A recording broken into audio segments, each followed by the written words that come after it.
At yun na nga mga kamister ko, may pahabol ang inyong lingkod sa video ito mga kamister.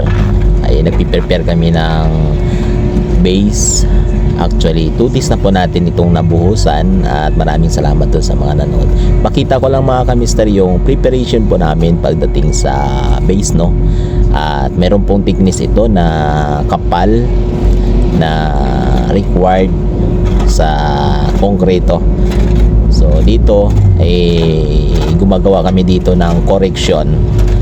Ito ay napiso na po namin mga kamister, at para maging perfect yung kapal ng ating konkreto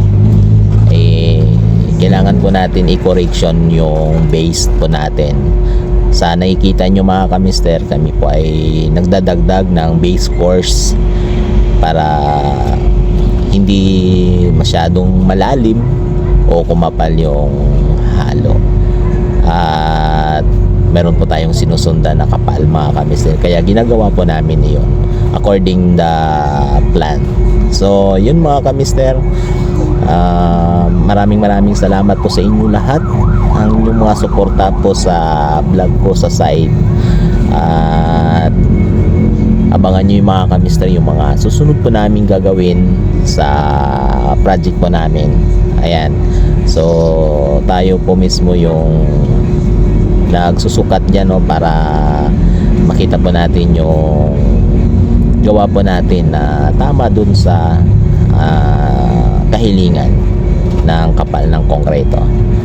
At muli mga kamister, maraming salamat po sa inyo, sa inyong suporta sa aking channel.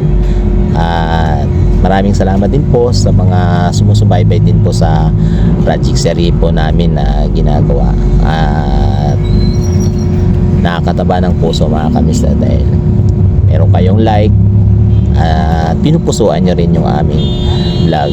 So see you in my next vlogs mga kamister ko, sa dito pa rin sa site. So hanggang dito na lang, bye.